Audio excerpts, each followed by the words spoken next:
The morning sun cast long shadows across the desert terrain as Commander Marcus Thompson received the urgent radio transmission. Static crackled through the communication device, but the message was clear enough to send ice through his veins. Forward operating base. Phoenix was under heavy attack, and casualties were mounting by the minute. Marcus had been leading reconnaissance missions in this hostile region for over 15 years. He knew every ridge, every valley, and every potential ambush point within a 100-mile radius. But nothing had prepared him for the desperation in the voice coming through that radio. The base housed 200 soldiers, including some of his closest friends and most trusted officers. Without hesitation, Marcus gathered his emergency response team. These were battle-hardened veterans who had seen action in multiple theaters of war. Sergeant Rodriguez, a communications expert who could establish contact with anyone, anywhere. Lieutenant Kim, a tactical specialist whose strategic mind had saved countless lives. Corporal Johnson, a heavy weapons operator whose steady hands never missed their mark. And Private Williams, the youngest member of the team but already proving himself as a reliable scout. The team loaded into their armored vehicles within minutes of receiving the distress call. Marcus knew that time was their greatest enemy. The base was 40 miles away through treacherous terrain, and every minute they delayed could mean the difference between life and death for the soldiers trapped there. The convoy raced across the desert, kicking up massive clouds of dust that followed them like a brown curtain. As they drove, Marcus tried repeatedly to re-establish contact with the base. The radio remained stubbornly silent, filled only with the ominous hiss of static. This silence worried him more than any amount of gunfire or explosions would have.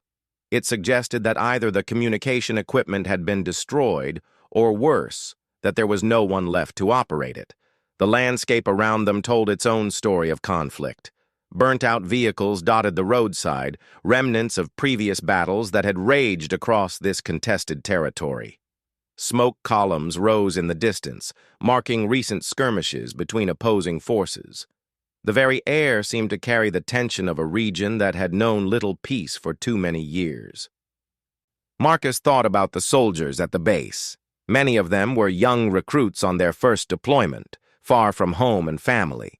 Others were seasoned professionals who had chosen to serve their country despite having safer options available. All of them were counting on their leadership to make the right decisions, to bring them home safely when their tour of duty ended. The convoy encountered its first obstacle 20 miles from the base.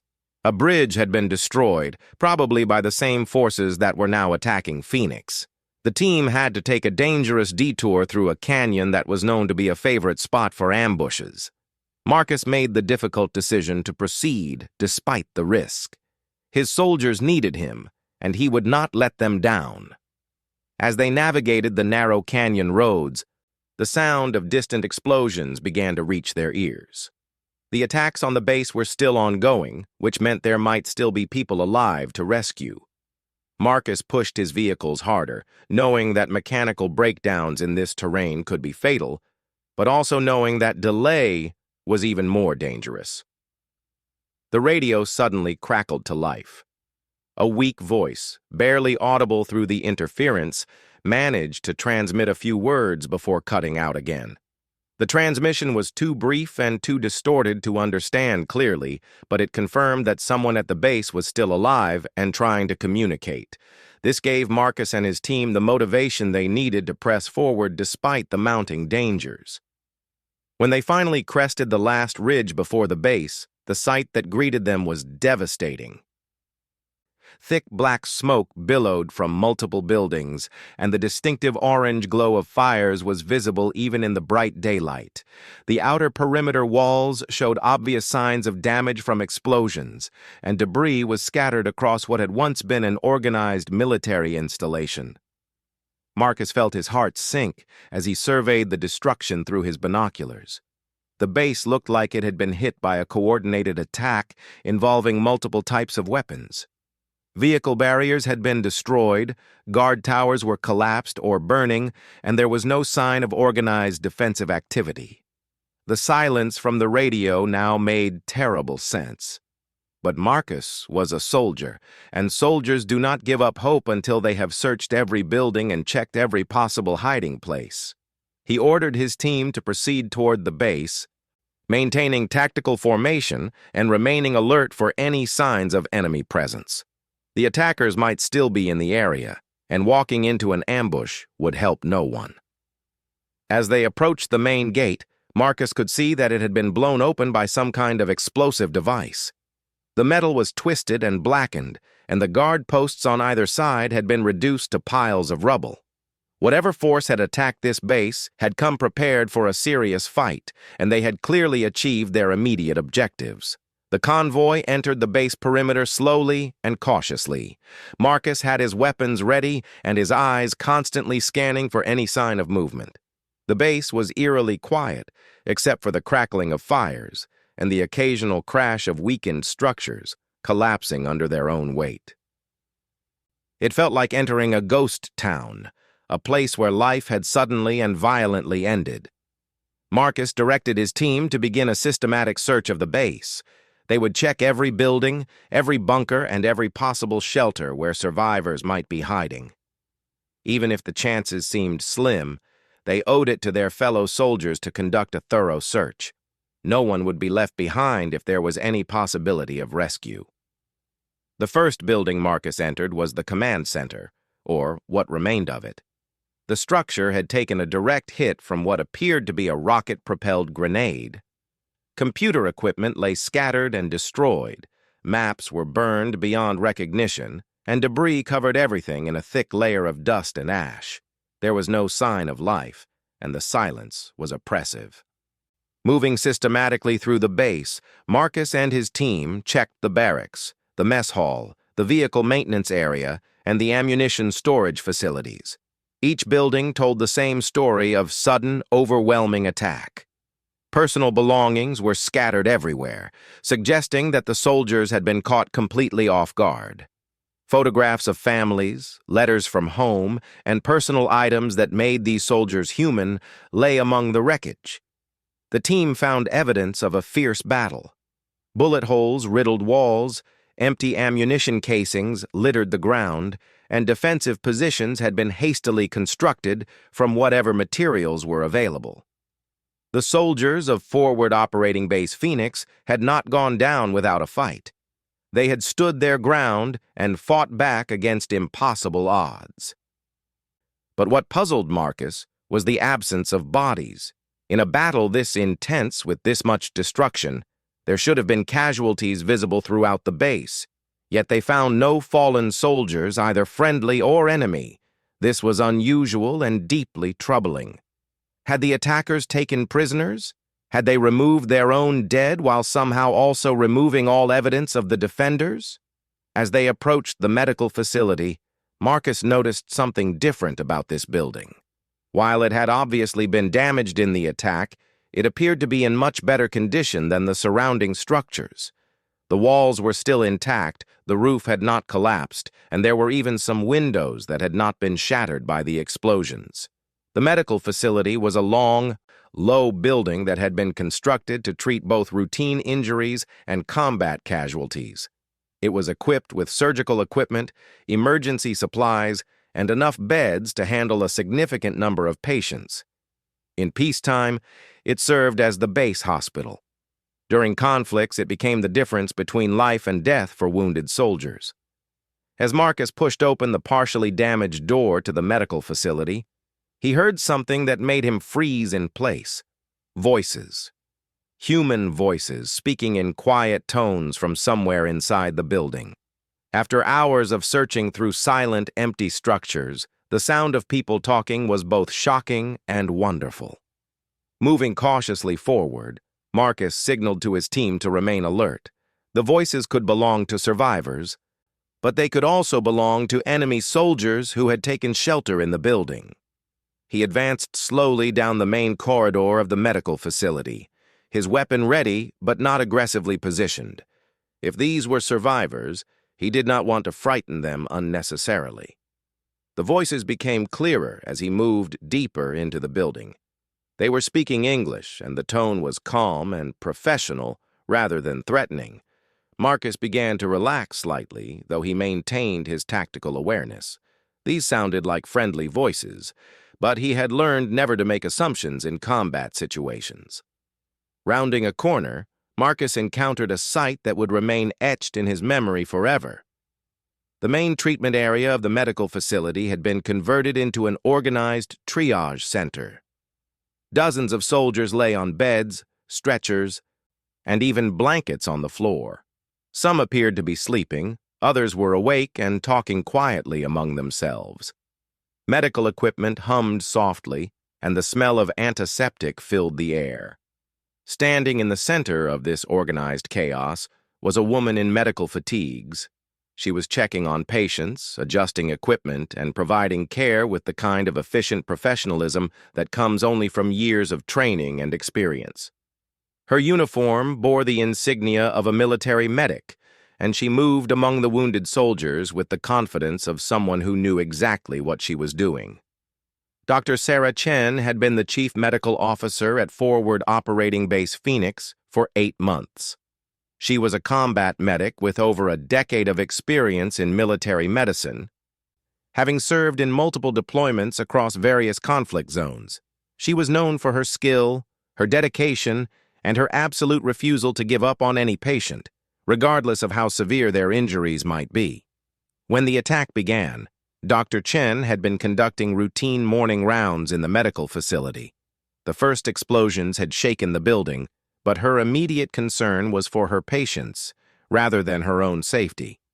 She had quickly organized her medical staff and begun preparing for the casualties that she knew would soon start arriving. As the battle raged outside, wounded soldiers began streaming into the medical facility. Dr. Chen and her team worked tirelessly to treat everyone who arrived, regardless of the severity of their injuries. They performed surgery under emergency conditions, administered life-saving medications, and provided comfort to those who were beyond medical help.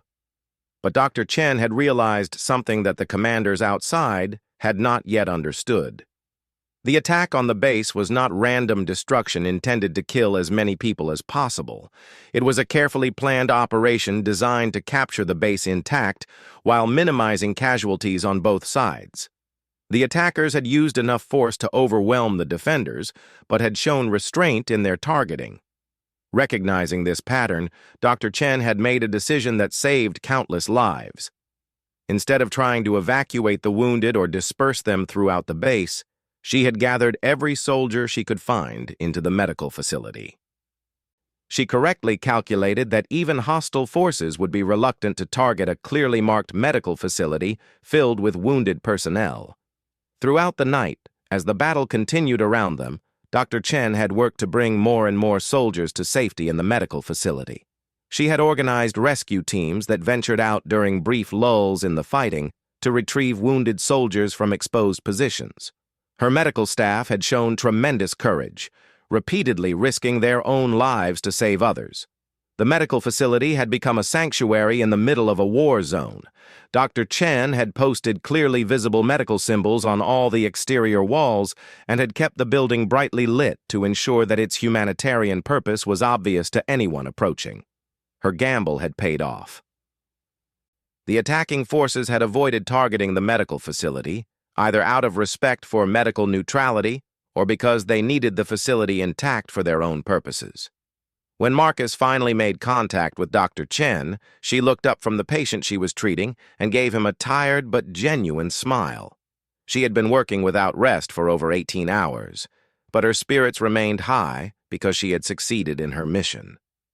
Every soldier who had been at the base when the attack began was accounted for, and while many were wounded, all were alive. Dr. Chen quickly briefed Marcus on the situation. She had 193 soldiers under her care in the medical facility. Some had minor injuries that would heal quickly, others required more extensive treatment, but none were in immediate danger of death. She had also managed to save most of the base's medical supplies and equipment, which meant that proper treatment could continue even if they remained trapped for several more days. Marcus stood in amazement as he listened to Dr. Chen's account of the previous 18 hours. While he and his team had been racing across dangerous terrain to mount a rescue operation, she had already completed the most important part of the mission. Every soldier at Forward Operating Base Phoenix was safe, thanks to her quick thinking and decisive action. The scope of what Dr. Chen had accomplished became clear as Marcus toured the converted medical facility. She had not simply gathered the wounded in one location and hoped for the best.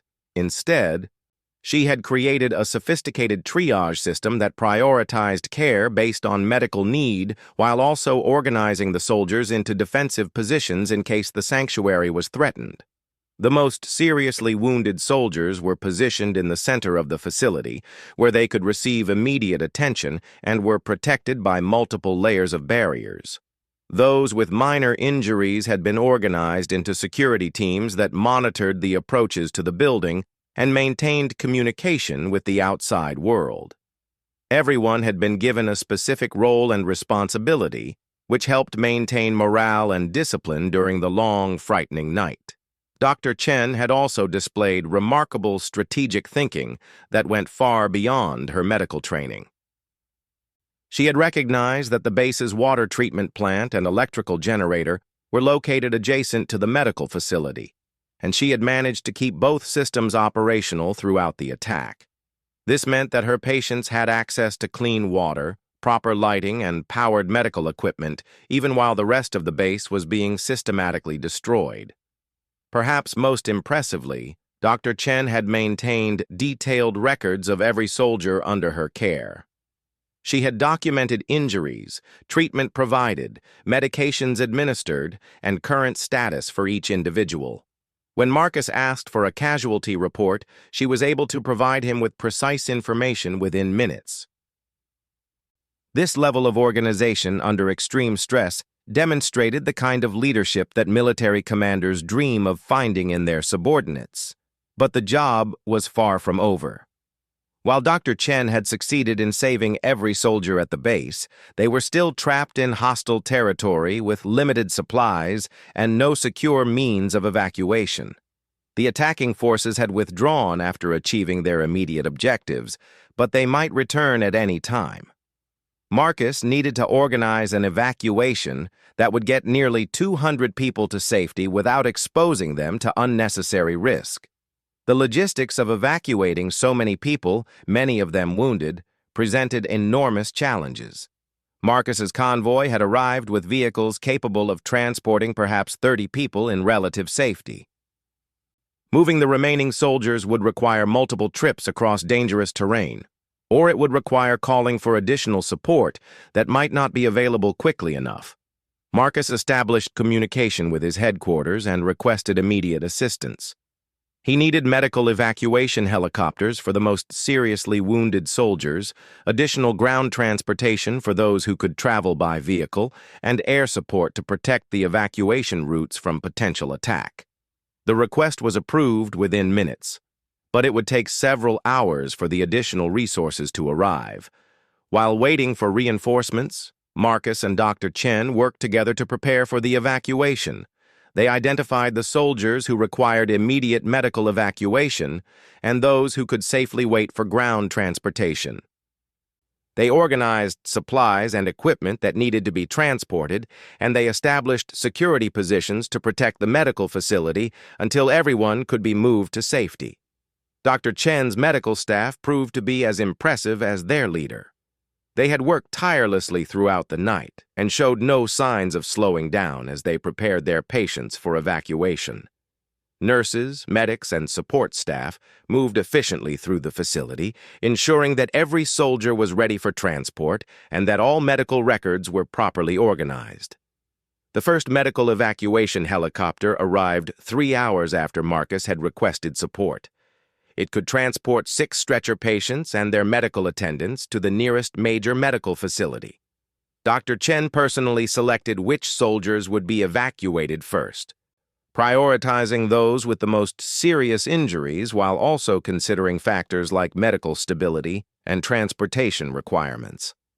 As the helicopter lifted off with its first load of patients, Marcus felt a sense of relief mixed with continuing urgency.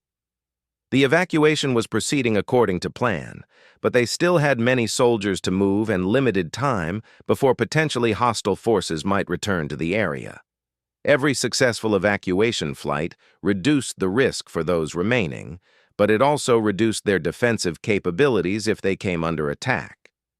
Additional helicopters arrived throughout the afternoon, each one carrying more soldiers to safety. Dr. Chen maintained her professional composure throughout the evacuation, but Marcus could see the emotional strain of seeing her patients leave her care. She had fought to save every one of them, and now she had to trust others to continue their treatment. The ground evacuation component began when Marcus's requested vehicle convoy arrived. These were armored personnel carriers capable of transporting large numbers of soldiers while providing protection against small arms fire and explosive devices. The soldiers with minor injuries were loaded into these vehicles for the overland journey to the main base. Dr. Chen insisted on remaining at the medical facility until every last soldier had been evacuated. Even when Marcus pointed out that she had been working without rest for over 24 hours, and needed medical attention herself, she refused to leave her post. Her dedication to her patients and her sense of responsibility were absolute. The final evacuation helicopter departed just as the sun was setting. Dr. Chen was aboard that last flight, along with her remaining medical staff and the final group of patients.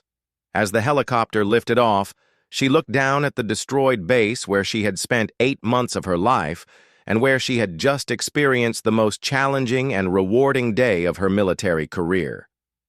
When all the soldiers from Forward Operating Base Phoenix had been safely evacuated, Marcus conducted a final sweep of the medical facility to ensure that nothing important had been left behind. He found Dr. Chen's personal quarters, which she had not visited since the attack began. Her belongings were still neatly arranged, her bed was still made, and personal photographs showed a woman who clearly cared deeply about her family and her profession. On her desk, Marcus found a letter that Dr. Chen had been writing to her parents. It described her daily routine at the base, her satisfaction with her work, and her pride in serving alongside such dedicated soldiers.